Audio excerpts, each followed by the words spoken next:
GB News Base, ang pinakahuring bareta oras-oras.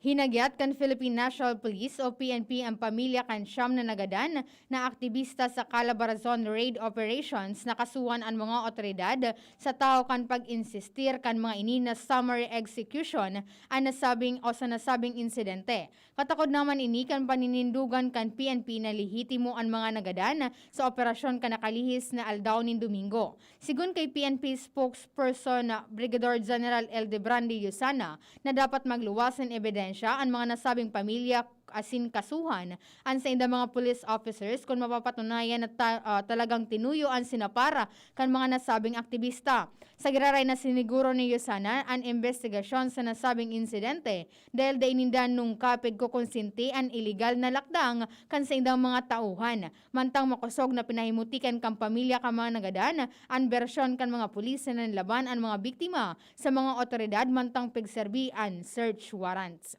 Yan ang pangalaunang bareta haligdi sa DZGB News Base. Ako po si Angel Mustaza. Ang mga baretang ini hatod sa Indo kan mga minasunod. Microban GT para protektado ang alaga. Dapat 5 kasado. Mula sa Microban GT Disinfectant. New Maggie Magic Sarap. Dagdag Value Pack. May free 2 sachets. Sachets. Bili na yan! Plemix Forte. Plemix Forte. Available in South Star Drug, Mercury Drug, and other drugstores nationwide. Coffee Mate Original. Coffee Mate. Bring out the best in your coffee. Coffee Mate. Revicon. Lakas katawan sa bagong labanan. Bear Brand Powdered Milk Drink. Bear Brand Powdered Milk Drink. Tibay mas abot kaya na. Mag Bear Brand araw-araw. Farex B Complex. Help sustain glitch-free nerves. Mag-Farex B Complex everyday. Downy. Bye-bye Bahayrus. Kahit sa pambahay with Downy. Alaxan FR. Alaxan FR ibuprofen and paracetamol. Alaxan FR. Panalo sa bilis. Panalo sa laban. Alaxan FR. Nido 3 Plus. Todo Protect your 3 Plus toddler with Nido 3 Plus. Todo sa proteksyon and sustansya sa presyong di todo. Nido 3 Plus yan. Neozep,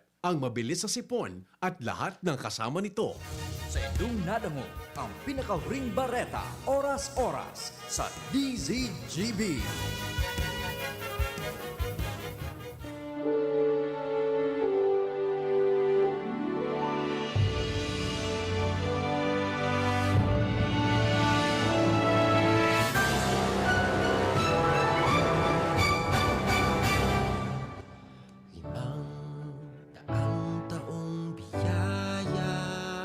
Diyos marhay na daw sa Indogabos mga sugan. Diyos marhay na hapon. Good afternoon everyone. Kumusta po niya na daw na Biyernes. Ito si Father Busto Pasti Opin Siyasikasti sa satuyang programa Marhay na Hapon. Ibuot ng marhay ang satuyang hapon mga sugan na magayimbaga pagmarahay, bakong maraot. Kaya sa tuyang programa, ang pagpurulayan na ang ikakarahay.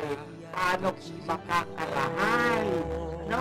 Kung sa Tagalog, ano bang mabuti? Pag-usapan natin yan.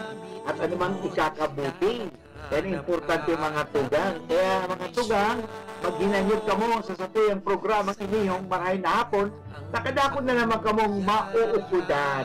Ano? So, siyempre, baga, pag marayrahay ang satuyang buhay, magayon ang satuyang buhay, ano? Nadakot kitang mauukudan. Pero kung sabi nga ni sa klase, baga, dipisilong baga daw ang ang klase, kasi dahil siya nag-i-enjoy sa buhay. Alam mo, pag nag-i-enjoy ka sa buhay, madali ka makaupot. Okay? Pero kung halimbawa, dahil ka nag-i-enjoy, nagiging difficile iyan, nagiging mahirap sa Tagalog. No? Nagiging mahirap. Kaya mga tugang, di buuntang marhay ang satuyang pagurlay-ulay, ang satuyang mga pigigibo, ang satuyang mga tataramon, di buuntang marhay. Okay? Siyempre, ang ikakarahay na kita ay pwedeng tinanggad makalingaw sa Diyos. Yan ang ikakarahay. Mga tugang, igwa kita ng Diyos na nagmamahal. May Diyos tayong talagang maaasahan, mapagkakatiwalaan. Pwede natin siyang lapitan anytime. Yan po mga kaibigan, ang ikakarahay. Kaya nga, ang ikakarahay sa satuyang buhay ay makipag-ugnay. Okay? Tingnan mo pala, may buhay, ikakarahay. May parang Father Boots baga, igwa kaning tugma. Ikaw ba, Father Boots, makata? Iyo baga? Itong panahon, si Father Boots mahilig din magsulat ng mga tula. Itong mga elementary, high school, sa college, So, sa nakaso mga ginimo kong mga tula, yung pa man, siguro sa kaban. Kaya mga tugang, magsama-sama tayo, na parahayon ta ang mga buhay ta, tayo ay makipag-ugnay. Tayo ay makipag-ugnay sa Diyos. Kaya ngayon, tayo ay magdasal ng paborito nating dasal, memorare. Kung saan, ito pong dasal na ito ay nagpapaalala sa atin na alalahanin lagi natin na tayo ay mahal ng Diyos. Hindi tayo pababayaan. At the same time, si Mama Mary na ina ni Kristo, na sinugo ng Diyos. Sinugo din siya ng Diyos na maging ina ni Kristo. Kaya siya pinili, the word talaga is pinili. Pinili siya sa babaeng lahat. Okay? Si Maria. Sa lahat na maraming babae naman sa Israel, maraming babae naman doon sa lugar na yun. Bakit si Maria ang pinili? Sapagkat siya ang gusto ng Diyos Hindi siya pinilit. Pinili siya ng Diyos. Kaya sinabi ng anghel kay Maria, ng Annunciation, hindi siya pinilit. Okay? Siyempre, meron tinatawag natin informed consent. Yun po ang importante. So, hiningi din ng Diyos ang kanyang oo. Kaya sabi ni Maria, let it be done to me according to your word. Mangyari nawa ang lahat mong sinabi. At nga nangyari. Okay? So ngayon, samahan niyo na ako sa panalangin, mga kapatid, ng memorare. Sa ngalang Ama at ng Anak at ng Espiritu Santo. Amen. Alalahanin mo, o kabanal-banalan Birhen Maria, na walang sino mang humiling ng iyong kalinga at tulong na hindi mo tinugunan. Sa pagtitiwalang ito, kami ng mga makasalanan ay umaasa sa iyong pagmamahal. O Birhen ng mga Birhen at ina naming lahat, huwag mong biguin ang aming kahilingan sa aming mga pangangailangan, bagkus kami iyong dinggin at kaawaan. At hinihingi po namin sa iyo, mahal na Birhen Maria, na pakisabi po sa iyong anak na si Kristo, na aming Panginoon na tagapagligtas, na ilayo kami sa anumang mga masama. Magawa namin lagi ang kabutihan at makaiwas kami sa kasalanan. Bendisyonan niya po ang himpilang ito ng DCGB, ang may-ari, ang nangangasiwa o namamahala, ang lahat ng mga broadcasters, lahat ng mga reporters, ang lahat ng mga tumutulong sa istasyon nito, at lalong-lalo na ang mga technicians, at lalo na ang mga tagapakinig namin sa DCGB, na kami ay kasangkapanin sa pagpapalaganap ng mabuting balita ng kaligtasan. Nawa aming magampanan ang paggawa lagi ng kabutihan at pag-iwas sa anumang makakasakit at makakasama. Ang lahat nito hiningi namin kay Kristo na aming Panginoon at tagapagligtas, ngayon at magpasawalang hanggan. Amen. Sa ngalang Ama at ng Anak at ng Espiritu Santo. Amen. Okay mga tugang, Diyos marhay na hapon giraray sa Indogabos. Sana yaw kamo sa maray na kamugtakan, ngunya na aldaw ng Biyernes, ikapetsa 12 ng bulan ng Marso, madali unbaga, tapos natuluso second week kang March, madali on. Mamungnan mo, pagkatapos kan, Holy Week na. By the way, ang Holy Week, magsisimula po yan sa March 29, Palm Sunday. At matatapos yan April 4, the Resurrection, Easter Sunday. By the way, meron po akong ipapaalam sa inyo sa linggo, ang ating mahal na Santo Papa, Pope Francis, ay magmimisa. At mapapakinggan dito sa Pilipinas, alas 5 ng hapon. Yan po mga kaibigan, papakinggan natin yan.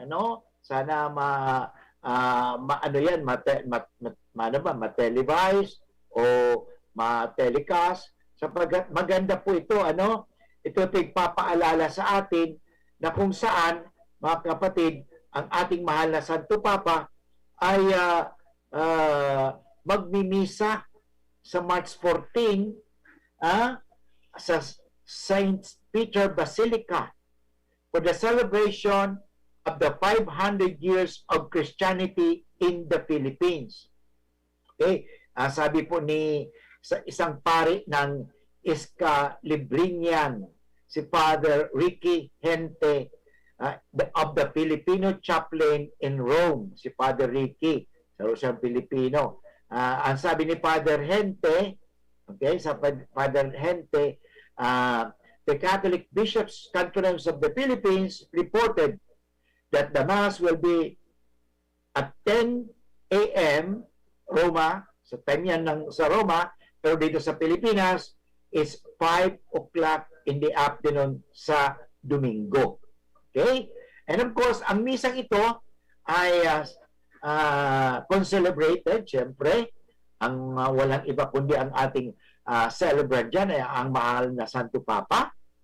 At ang susunod dyan ay si Cardinal Luis Antonio Tagle, who is the Prefect of Congregation for the Evangelization of Peoples, and who was also the former Archbishop, okay, of Manila, and of course the Vicar of Rome. Okay, sino ba ang Vicar of Rome? Of course, ang Santo Papa. Okay, and Cardinal Angelo de Dotanes, the Vicar of Rome. Okay? So, yan po mga kaibigan ang mangyayari sa Sunday. Sapagkat ngayon, ating pinagdiriwang ang 500 years of Christianity. Yan, mga kaibigan. Magayon-bagay yan. Nasa tuyang orgulyo na sabi nga ni, 500 years na ang Christianity digdi sa Pilipinas, at kaya nga dapat natin ipagdiwang yan. Okay?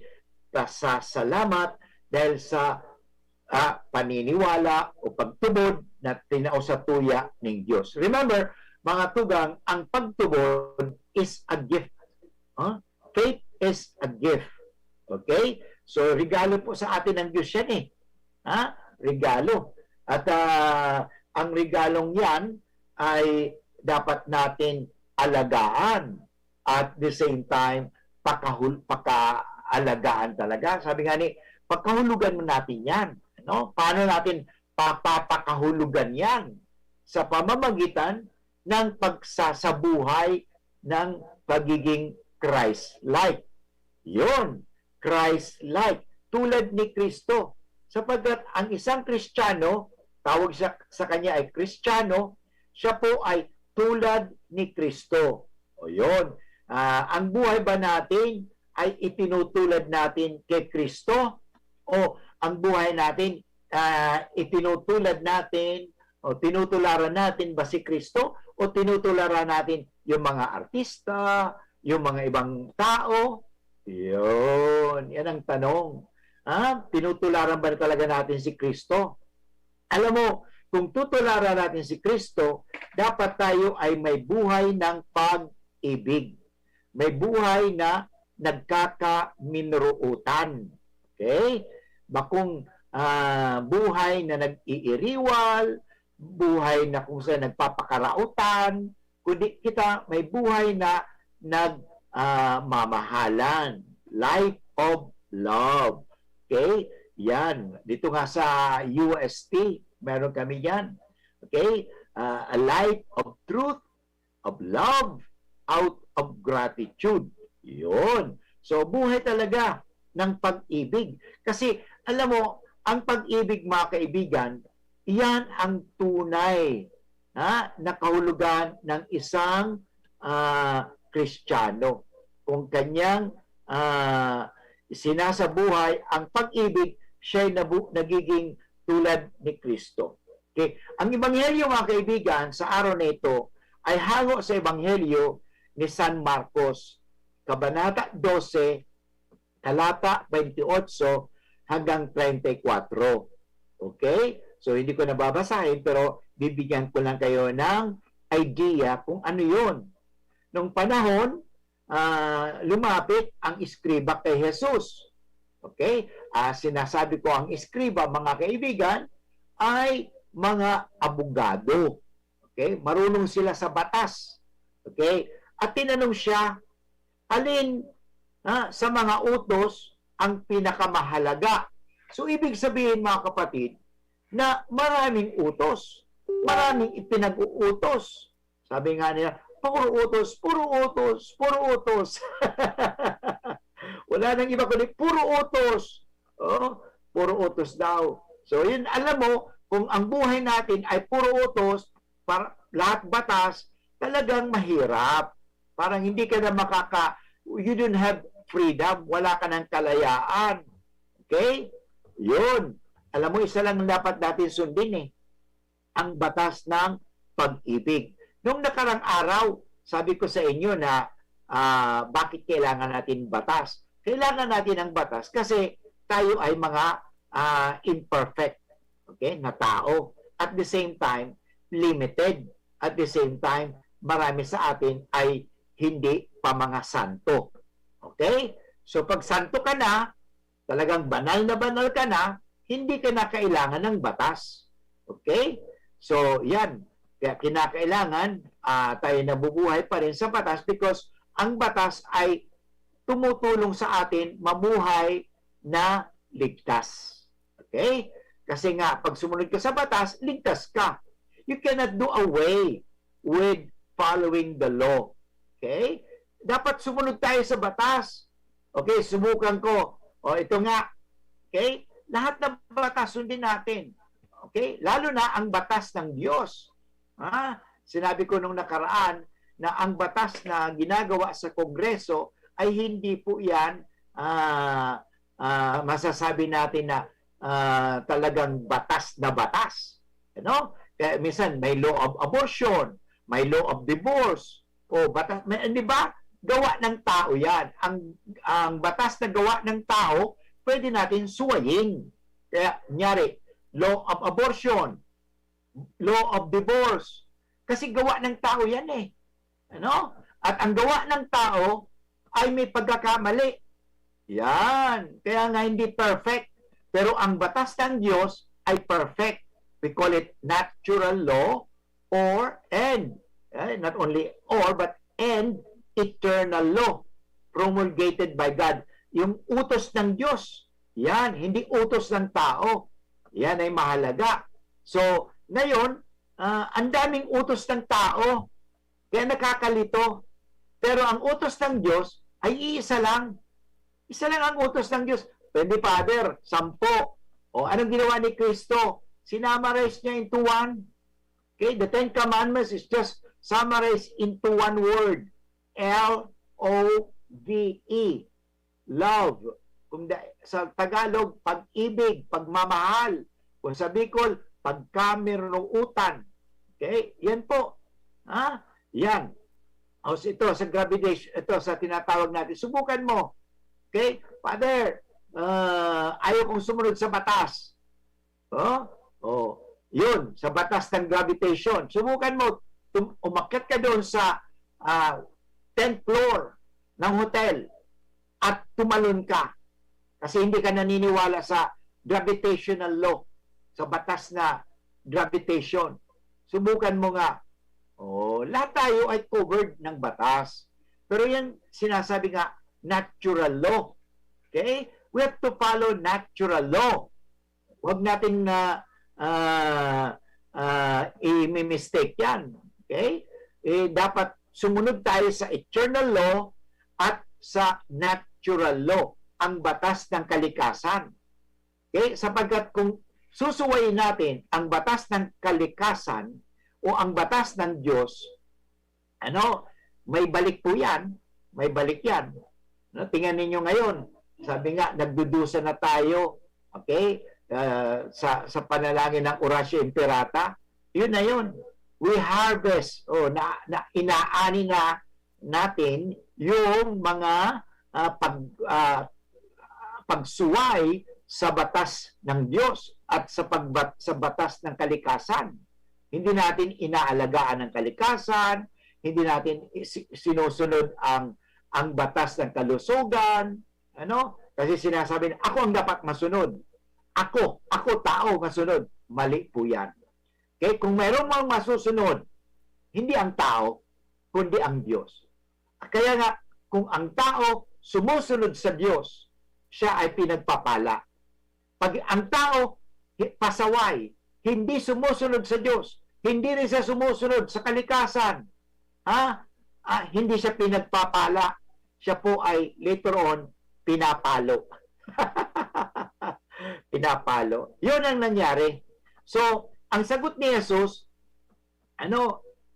ito, si Jesus mismo ay nagbigay ng tamang utos. Ano sabi ni Jesus? Ito ang pinakamahalagang utos. Yun. Hindi yung utos ng tao, Kasi itong mga escriba at pariseo, gumawa sila ng utos. Maliban sa utos ng Diyos At misinterpreted pa yung utos ng Diyos Okay? So ang sabi ng Panginoon, pakinggan mo Israel. Kasi mga Israelites yun. O sa atin, pakinggan mo. Okay? Pakinggan natin. Ang Panginoon natin ang Diyos. Siya lamang ang Panginoon. Okay? Kaya nga, dahil siya lamang ang Panginoon, dapat siya lamang ang dapat sundin. Ito na, ang utos. Ibigin mo ang Panginoon mong Diyos ng buong puso, ng buong kaluluwa, ng buong pag-isip, at ng buong lakas. See? Yan ang utos pag-ibig sa Diyos. Ang pangalawa, pag-ibig sa kapwa at sa sarili. Ang pangalawa, ibigin mo ang iyong kapwa gaya ng iyong sarili. Okay? Wala nang ibang utos na hihigit pa dyan sa utos ng Diyos. Okay, maliwanag? Yan. Sana maging maliwanag sa atin yan kasi ang nangyayari ay takot na takot tayo sa batas ng tao, pero pagdating sa batas ng kalikasan at pagbatas sa Diyos, hindi tayo natatakot. Okay? Ang iba hindi natatakot na gumawa ng masama. Okay? Sabi, okay lang, kahit anong gawin mo, basta huwag ka magpapahuli. Tama ba yun? Hindi po, tama yan. Mali po yung katuruan. Tandaan nyo kahapon, sinasabi, ang sino mang nagtuturo ng mali, ay mali. Yan. Kaya ang mga tao ay talagang nalilito. At ang sasabihin ko sa inyo mga kapatid, sa panahon na tayo'y nagugulumihanan o nalilito, o halimbawa kung sa Bicol, nariribong kita. Ano ba talaga Father Boots? Okay, nariribong kita. Kanino dapat tayo pumunta? Okay? Pag may problema ka, at gusto mong isang guni, kung mayroon kang gustong sabihin, kanino ka dapat pumunta? Ito na po, maganda naman. Itong eskriba ay napunta kay Jesus. At tinanong niya si Jesus. At maganda po, tanda natin, hindi lahat nagtatanong ay may magandang motibo or intensyon. Kasi minsan, may mga nagtatanong na gustong mangpahiya. Ha? Hiyain. Kunyari, yung isang tao tinanong, ay hindi ka agad-agad makapagsagot. Ay, hindi ka marunong. Hindi po tama na ugali yan. Ang tunay na nagtatanong ay dapat may pagpapakumbaba, hindi nagmamayabang. Ano? At ang tunay na nagtatanong, dapat po ay siya ay marunong maghintay ng sagot. Ano? At hindi naman kinakaagad, kung hindi mo talaga alam, na sasagutin. Pwede mong sabihin, o sige, pag-aaralan ko at bukas sasagutin ko yan. Ano? So yun po, hindi naman kinakailangan. Kasi, ang nangyari mga kaibigan, dito sa Ebanghelyo, kakaiba kasi. Yung mga skriba, ay nagtanong kay Jesus upang subukin si Jesus. Hindi upang malaman ang totoong mahalaga sa kautusan. Minsan may mga taong gano'n eh. Gusto magtanong, parang subukin, pahiyain yung tao, hindi upang malaman ang katotohanan o ano talaga ang dapat. Yun. Yan ang, kaya kung nagtatanong tayo, magtanong tayo ng open-minded at na tayo ay open-minded din sa answer. Kasi pag nagtanong tayo, yung pala, hindi naman tayo open-minded kung anong tinanong natin at alam naman natin usually ang answer. Ano? At pag alam mo na ang answer, ayaw mo talagang malaman ng ibang kaalaman, ay talagang sarado na. Kaya hindi po tama yung tinatawag natin, ako saradong ganito, saradong Katoliko, saradong ganito. Ano sarado? Hindi makapasok si Kristo. Hindi po tama yun. Ano? Ako po ay abierto Katoliko na ibig sabihin, gusto kong malaman ang tungkol sa aral ni Kristo. Yan ay mahalaga. Okay? So alam nyo, sa Ebanghelyong ito, napakaraming batas o utos. Ano? Kahit sa panahon ito, dito sa Pilipinas, tanungin ko kayo ngayon, hindi ko rin, ilan ba ang batas na dito sa Pilipinas? Ang dami-daming batas at sa dami-daming batas, hindi natin masunod. Ito na lang, simpleng batas ito ng traffic light. Okay? Ano sa traffic light? Green, yellow, and red. Yan na lang. Okay? Tingnan mo mga kaibigan, ano ang nangyari dyan? Sa maliliit na bagay yan, makikita natin. Traffic light. Pag green, okay yan, go. Pero pagdating sa yellow, ang interpretasyon ng iba, go faster. Pagdating sa red, stop. Kaya hanggang maraming nasasagasaan sa intersection kasi nagmamadali. Sa Amerika, may camera. Pag yellow na, ay nako, wag ka nang tumawid o wag ka nang magpatakbo kasi siguradong kukunan ka ng picture. At hindi ka huli, ipapadala na lang sa'yo sa iyong bahay ang retrato at ikaw ay magbabayad doon sa LTO kung sa Pilipinas yan. LTO dito sa tawag sa Pilipinas. Doon sa Amerika naman, Department of Motor Vehicle. Ako po ay nagpupunta din doon sa Department of Motor Vehicle sapagkat pag ako'y nasa Amerika, ako din po ay nagda-drive. So mag-ingat po tayo. Patay mga tugang, marami pa sana tayong sasabihin, ipapaliwanag sa inyo, pero talagang kulang ang sa ating first part. Mamaya, papadagos ko po mga kaibigan yan, isa po yung ipadagos ang sa pag-urulay, magayunon kasi pag-urulay ulita, na magayunon. So, babalik po ang iyong lingkod pagkatapos ng mga paalala. Ang oras po natin ngayon ay 34 minutes after 1 o'clock.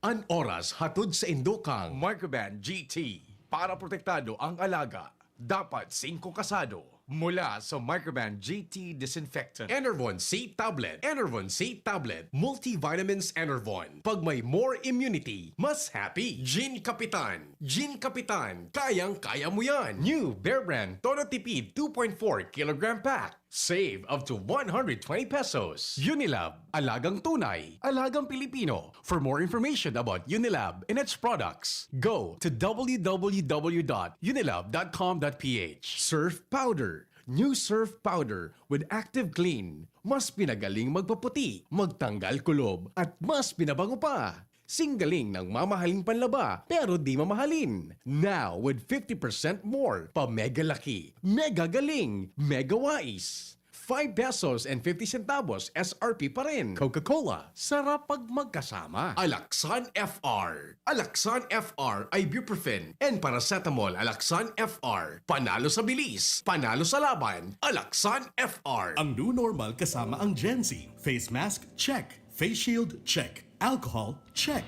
Sapat na ba para sa depensa at proteksyon? Dapat may Gen-Z din araw-araw.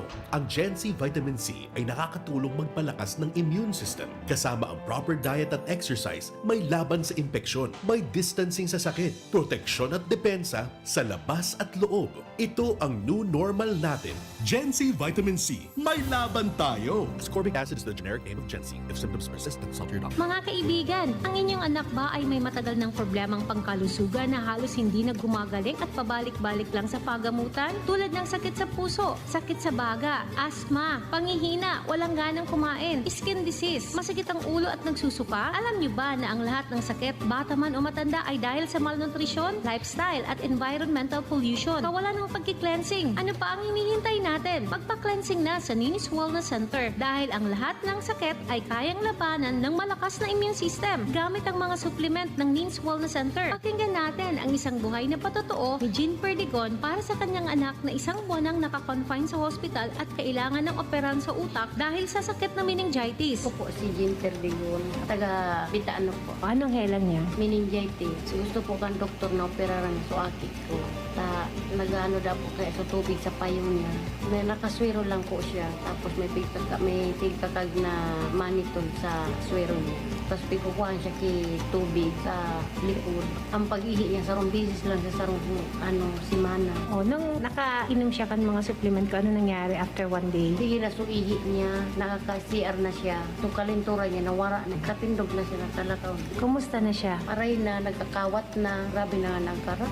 Kinaunon pati. Para po sa inyong mga katanungan, huwag mahiyang tumawag o mag-text sa aking SIPA number 0908-113-7618 o bumisita sa pinakamalapit na Ninis Wellness Center sa inyong lugar. Ang Ninis Wellness Center main branch ay matatagpuan dito sa Barangay Rizal, lungsod ng Legazpi sa harap mismo ng Petron Gasoline Station. Sa lungsod ng Tabaco, kami ay lumipat na sa Tomas Cabiles Street, San Juan, Tabaco City. Sa Sorsogon ng NWC ay matatagpuan sa Peralta Street, Barangay Polvorista, Sorsogon City. Sa mga taga-Rinconada area, ang NWC ay nandyan sa Monspi, Lanusa Street, San Francisco, Iriga City. At sa lungsod ng Naga, ang Ninis Wellness Center ay matatagpuan sa Barlini Street, Santa Cruz, Naga City. New Maggi Magic Sarap dagdag value pa. May free 2 sachets. Sa bawat 28 sachets na bilhin, may free 2 sachets. Kaya ang sarap-sarap at ang bango-bango ng mga luto-luto mo. Free 2 sachets. Na dagdag diskarte sa kusina pang araw-araw. Kaya ang saya-saya ng pamilya. Maggi Magic Sarap dagdag value pa. May free 2 sachets. Bili na, bili na! Promo duration January 1 to December 31, 2021 per DOH FDA CFRR permit number 1210 series of 2020. Aray! May alaga kang maaasahan mula sa Unilab. Alagang nagbibigay ginhawa. Alagang maingat magpagaling. Alagang tumutulong magbigay ng proteksyon. Alagang naghahanap ng paraan para mas lalong maalagaan ang kalusugan ng bawat pamilyang Pilipino. Alagang tunay, alagang Pilipino. Unilab yan. If symptoms persist, consult your doctor. Ang Red Horse Beer, arog kakusog niya tong Pinoy. Dai mapadaog, asin dai mapatumba. Kada bagyo, dungan niya tong aatubangon. Dungan kitang malaban. Iyan ang kusog kang Pinoy. Kusog Red Horse Beer. Kusog kang tama pero bakong burat. Arog kayan ang extra strong. drink responsibly. Red Horse Beer, sulit sa sarap at sipa sa presyong di nagbago. Mabibili sa inyong mga suking tindahan. Drink responsibly. Abangan sa Radyo DZGB ang programang Usapang Consumer at Negosyo. Programang magtataunin kasimbagan sa saindong mga kahapotan tungkol sa pagninegosyo. Magdadara ning kadagdagang impormasyon mapadapit sa mga diretsyon ning mga konsumidor asin mga giya kung paano maging mga responsableng parabakan. Usapang Consumer at Negosyo. Mataon pagnibid sa mga matrayumpong negosyante asin sa mga establishmento di negosyo na may marhaing na kontribusyon sa komunidad. Usapang Consumer at Negosyo. Madadagog na kada ikatulo asin ultimong biyernes kan bulan alas 11 nin aga sagod alas 12 nin udto sa laog kan programa Aramon Yato. Usapang Consumer at Negosyo. Ihahatod sa Indo kan Department of Trade and Industry Region 5 asin kan DCGB. Usapang Consumer at Negosyo. Abangan. Ating pakinggan si Erwin Tulfo para sa Fulvic Minerals. Kung tubig lang kulang, kailangan patakan ng Doc F Fulvic Minerals. Sugat, paso, lagyan ng Doc F Fulvic Minerals yan. Hangover, Doc F Fulvic Minerals katapat niyan. Stress, acidity, Doc F Fulvic Minerals. Kung tubig lang kulang, lagyan ng minerals yan. Doc F Fulvic Minerals, gawa ng Doc Alternatibo. Call 0916-311-5480. Available din ang Doc F Minerals with Malunggay Capsule at Doc F Minerals with Spirulina Capsule. Mabibili sa The Big Cart, Shopee, Lazada, Doc Alternativo branches at mga piling butika nationwide. Yan si Erwin Tulfo para sa Doc F Minerals. Kung tubig lang kulang. Doc F Mineral. Ang Doc Alternativo, The Big Center sa Legazpi City Branch beside Legazpi Public Market. Experience Converge, your fiber internet in your homes and in your business now. Upgrade your home internet experience with our premium fiber internet plans. Fiber X 1,500 for 25 Mbps. Fiber X 2,500 for 75 Mbps. Fiber X 3,500 for 150 Mbps. Fiber Extreme 4,500 for 300 Mbps. And Fiber Extreme 7,000 for 500 Mbps. Fast, reliable, and no data cap. Pure Fiber Unlimited Internet Connection for your small businesses. The Microbiz. We also have our Converge iBiz for better speed and a more reliable network to optimize your business operations. Visit our authorized resellers or contact 0951 016 8980 0935 246 2600 for more details. Experience better with Converge your fiber internet now. Pag ang kababaehan, igwa man na itabang, digdi sa barangay.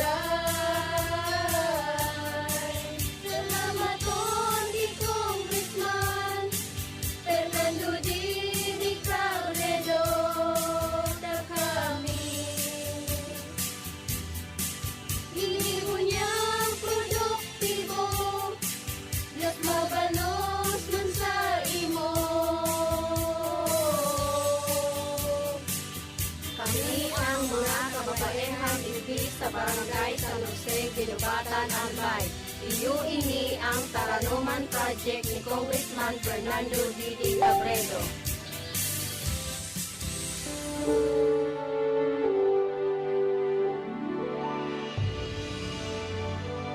Okay mga kaibigan, balik tayo sa ating programang Marahay na Hapon with Father Butz Bombase, OP.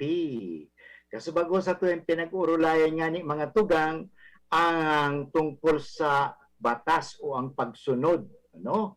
So anyway, may text messages digdiyo.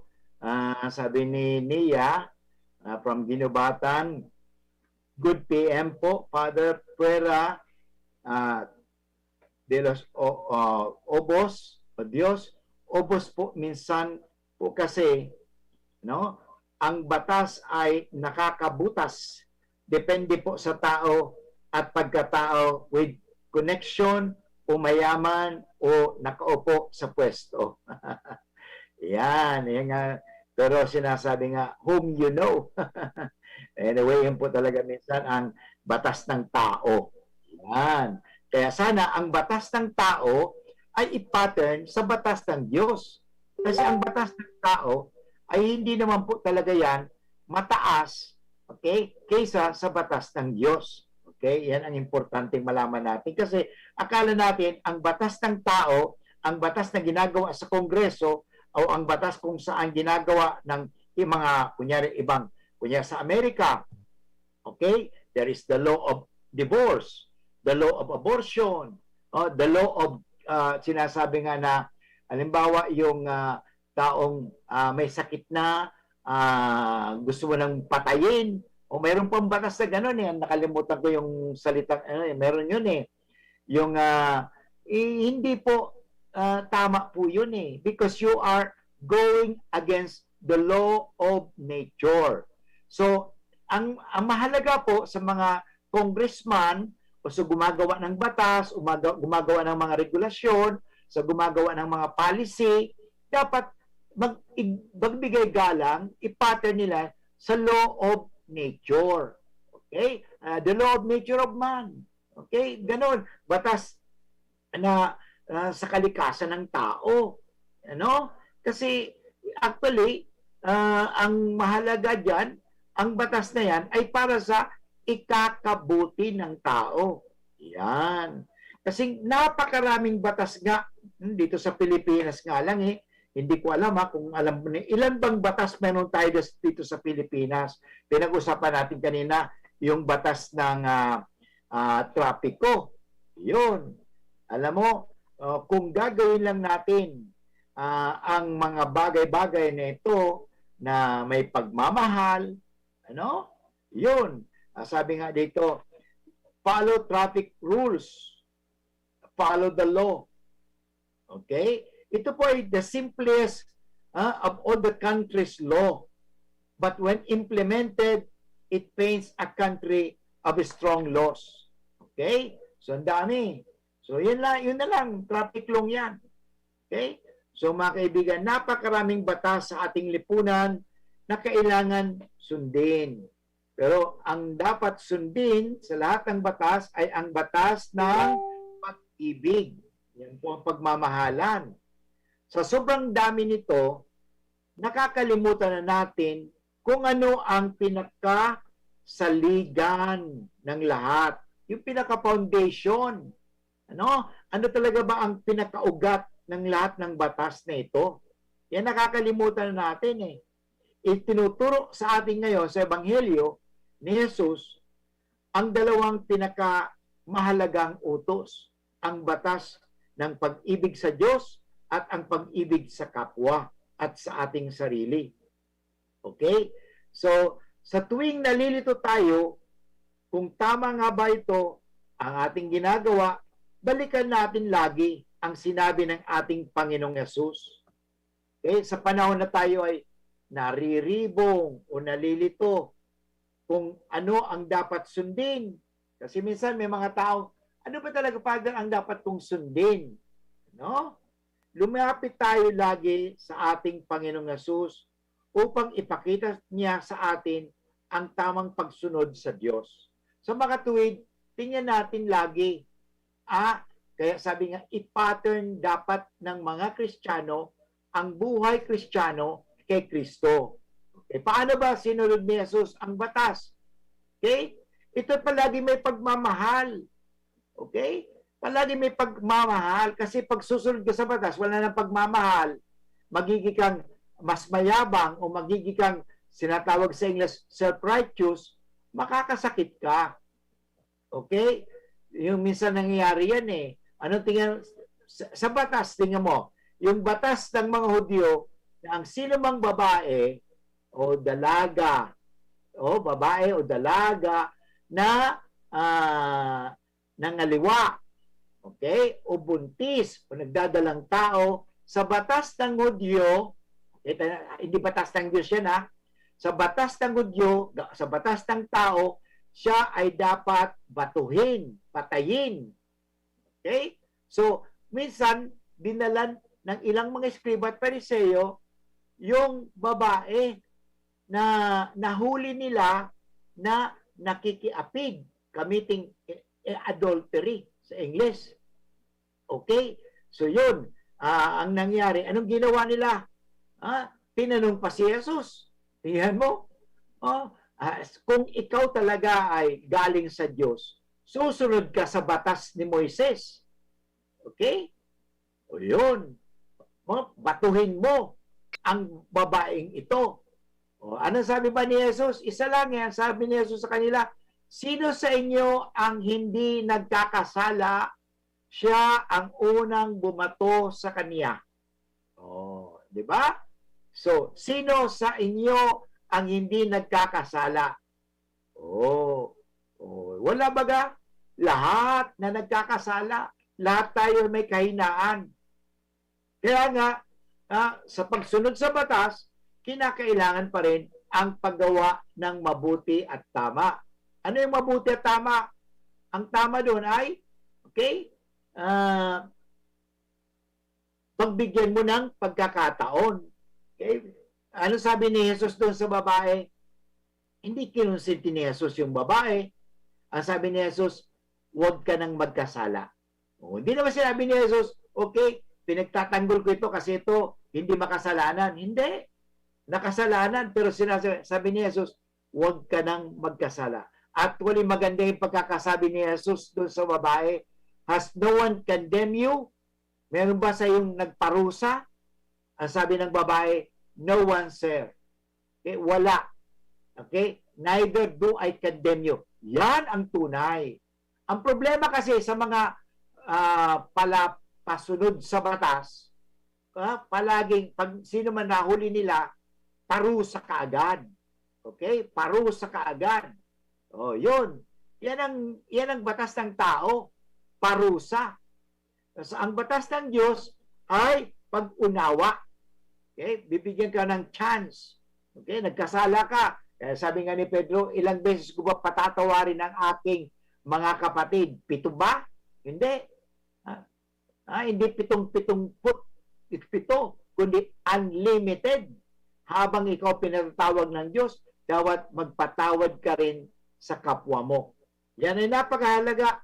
Ano? So yan mga kaibigan ang dapat natin sundin. Okay? Kaya sumunod tayo sa Panginoon. Okay? Dahil ipinapakita sa atin ni Jesus ang tamang pagsunod sa batas. Okay? Ano ba ang tamang pagsunod sa batas?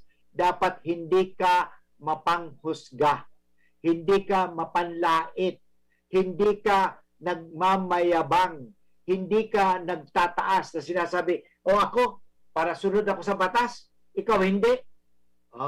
Hindi po tama yun. Ang tunay ng nagsusunod sa batas ay yung may pag-ibig. Nagsusunod ka sa batas, pero palagi pa rin pag-ibig. Ito ba ikabubuti? Ito ikasasama. Okay? Kahit na sumusunod ka sa batas. Okay? May pagkakataon kasi na hindi natin alam kung ano ba talaga ang mahalaga. Kasi sa sobra nga di ba? Ano na ba talaga? Kaya tinatawag nga sa English, priority. Okay? Priority. Yan po ay mahalaga. Priority. Sa ating pagpapakumbaba, hayaan natin turuan tayo ni Jesus kung ano talaga ang mas mahalaga sa buhay natin bilang mga mananampalataya o bilang mga anak ng Diyos. Okay? So yan po ay napakahalaga yan. Okay? So, okay.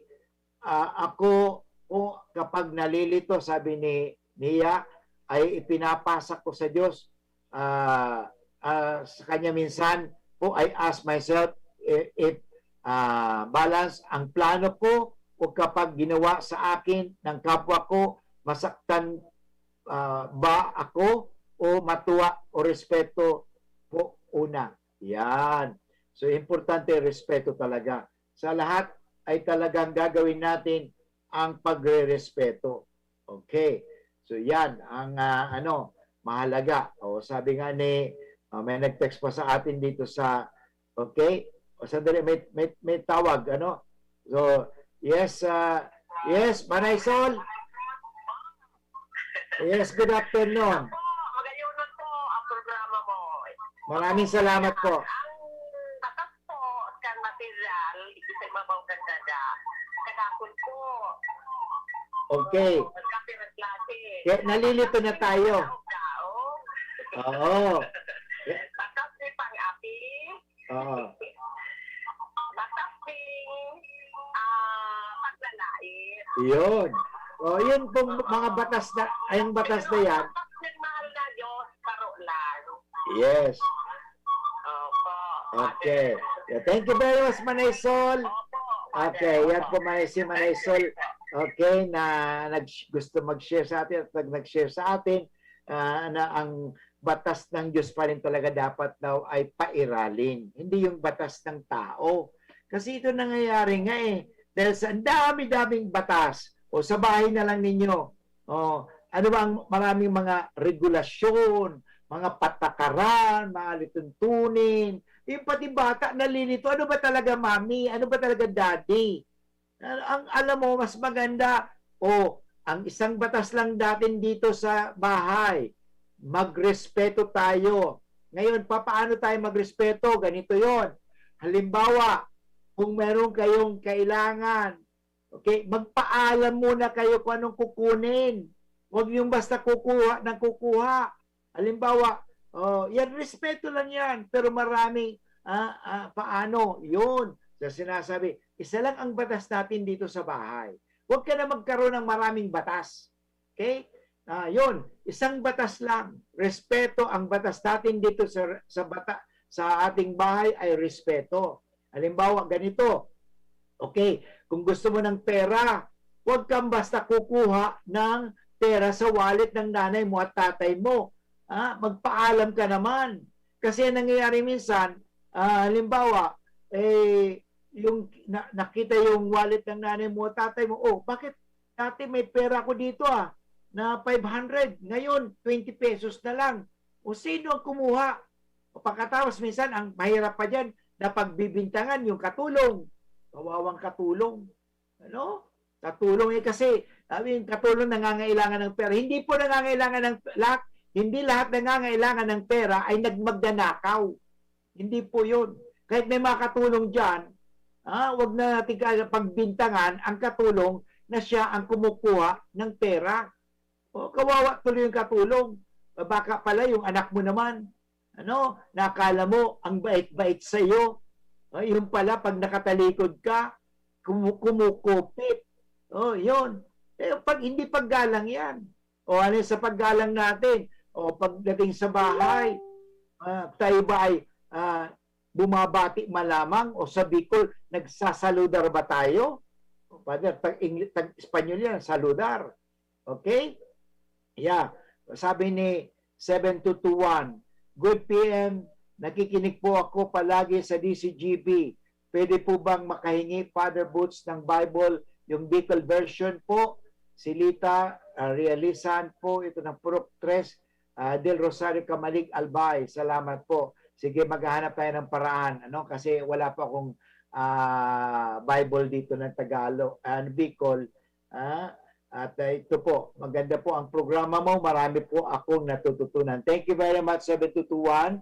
Sige, maghahanap tayo.